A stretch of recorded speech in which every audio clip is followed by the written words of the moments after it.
This Gottlieb haunted house MPU has been a bit of a devil.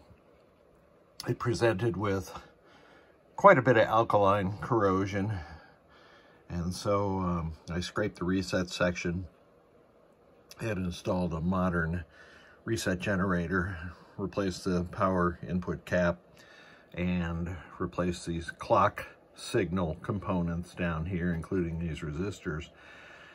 Now R3, the right-hand resistor here, is supposed to be a 5.6K. This board refused to produce a clock signal unless I replace that resistor with an 8.2K. So I'm not recommending that. I'm just saying that's the way this board needed to be repaired to operate correctly. The board also came in with 7400 chips for Z11 and Z12, so I've put the correct 7404s in there. I've tested these 6532s and the MPU, which required a socket because the corrosion got underneath it. And I've added the slam switch mod and a single pin ground stud, which I'll provide a wire for. You can see the clock signal is operating perfectly, and this is the vaunted Quick Scan 80 that Ed at Great Plains Electronics makes or made. I don't know if he has plans to make any of these in the future. I know he's a super busy guy, but this is normal. It's testing. 1 is the RAM, 4, 5, and 6 are the 3 6532 Riots. So this board on the bench is working perfectly. Let's get it into a game and see how it operates. So I put the haunted house MPU board, this is the same board, into my Gottlieb Spider-Man.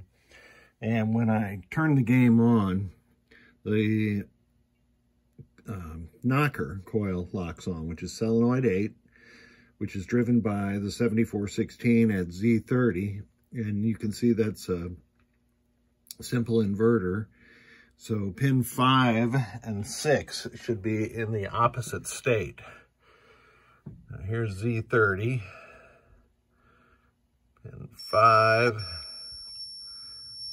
is high, and pin 6 is high. So that chip has probably failed.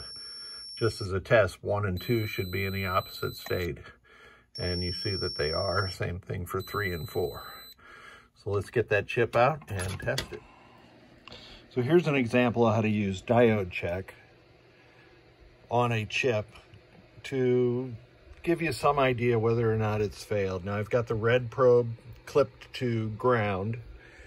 Normally it would be connected to the ground pin here on this chip, so you can see it is electrically connected. So I'll just go down the pins 1 through 6 and show you what the readings are. Now those are normal readings, and you hear the little beep from the meter indicating it's in the diode check range. And now when I get to pin 6, which was our suspect pin, you can see that's checking outside of the normal diode check range of about 0.450 to about 750, let's say. And if I just do an adjacent chip just for giggles, yeah, these are just examples. So I'm going to pull this chip out and we'll see where we're at. So I've removed that chip cleanly, and I will put a socket in there, but let's test this 7416 with my Chinese chip tester.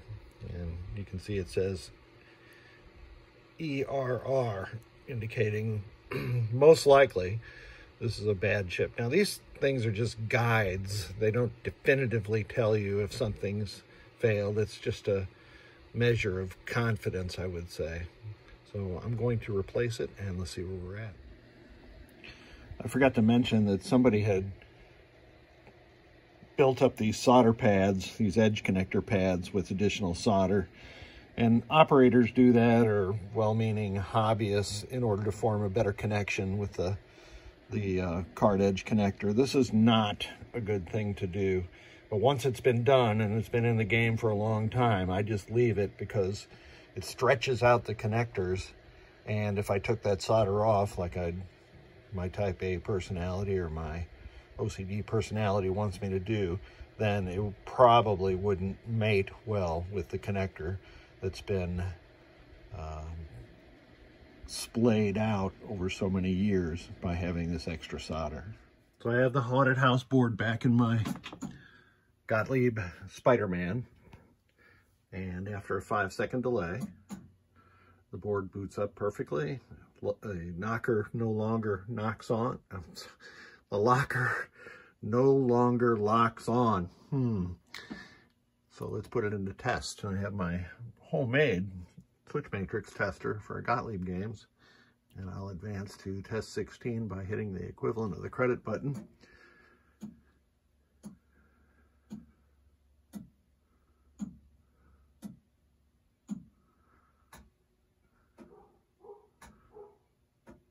And I've gotten so used to those noises that you might have been able to hear. It's Gottlieb in this vintage game clicks 2 relays and then the coin door lockout during that segment of the test. So you can see all the lamps are working properly.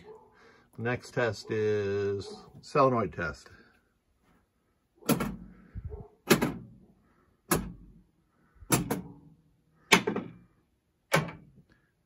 that is working perfectly also.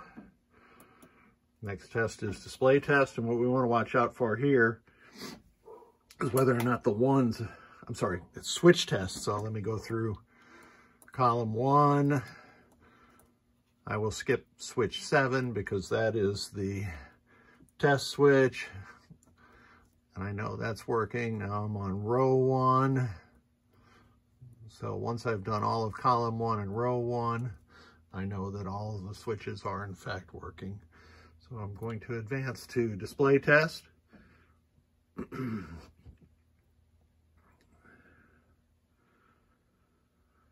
And again, we want to make sure that all the digits and segments are working properly, and the ones are created slightly differently.